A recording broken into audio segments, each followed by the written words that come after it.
Assalamualaikum warahmatullahi wabarakatuh. Perkenalkan, saya Habari Familia dengan NIM C1C023-081. Baiklah, yang terhormat dosen pengampu mata kuliah perpajakan yaitu Dr. Birmi Eka Putra SEMSI. Di sini saya akan menjelaskan materi pajak penghasilan pasal 21. Definisi pajak penghasilan PPh pasal 21 adalah pajak yang dikenakan atas penghasilan yang diterima oleh individu sehubungan dengan pekerjaan, jabatan, atau jasa yang dilakukan. Pajak ini umumnya dipotong langsung dari gaji, upah, honorarium, tunjangan, dan jenis pembayaran lain yang diterima oleh pegawai.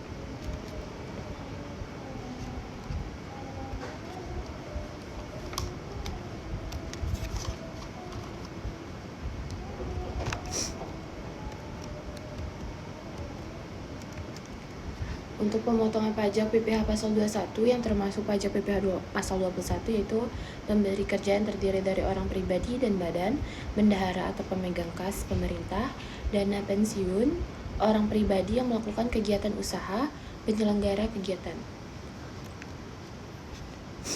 Wajib pajak PPh pasal 21. Penerima penghasilan yang dipotong oleh PPh pasal 21 adalah orang pribadi yang merupakan yang pertama adalah pegawai, yang kedua penerima uang pesangon, pensiun atau uang manfaat pensiun, tunjangan hari tua atau jaminan hari tua, termasuk ahli warisnya. Yang ketiga, bukan pegawai yang menerima atau memperoleh penghasilan sehubungan dengan pekerjaan, jasa atau kegiatan. Yang keempat, peserta kegiatan yang memperoleh penghasilan. Yang tidak termasuk wajib pajak PPh pasal 21 adalah yang pertama pejabat perwakilan diplomatik dan konsulat atau penjabat lain dari negara asing. Yang kedua, pejabat perwakilan organisasi internasional sebagaimana dimaksud dalam pasal 3 ayat 1 huruf C Undang-Undang Pajak Penghasilan. Objek pajak PPh pasal 21.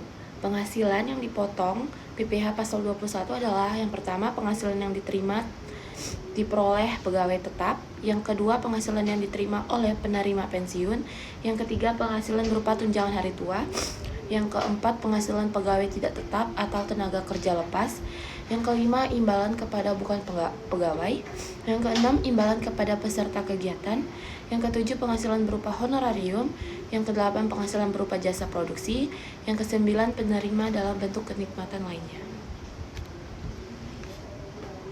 Untuk tarif pajak sendiri, yang pertama tarif berdasarkan pasal 17 Undang-Undang PPh diterapkan atas penghasilan kena pajak. Yang kedua, atas penghasilan yang diterima atau diperoleh pegawai tidak tetap. Yang ketiga, tarif berdasar pasal 17 Undang-Undang PPh diterapkan atas jumlah kumulatif.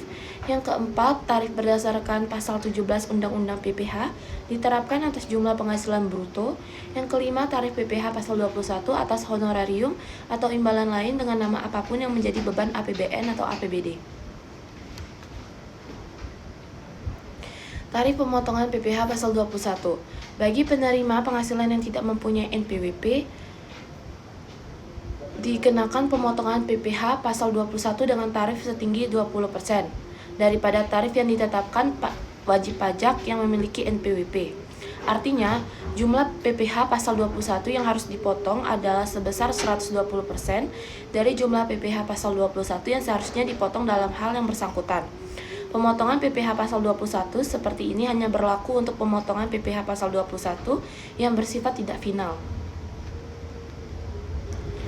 Untuk cara menghitung PPh pasal 21.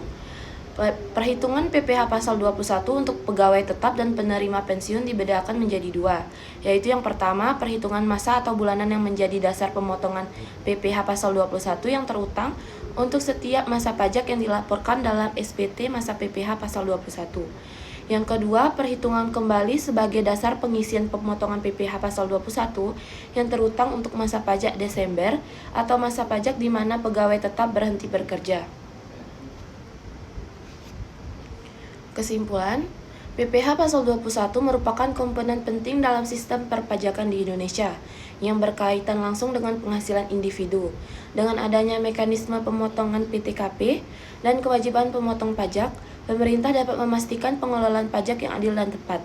Penerapan yang benar dari ketentuan PPh Pasal 21 membantu menciptakan transparansi dan kepatuhan perpajakan, serta memberikan kontribusi pada pendapatan negara.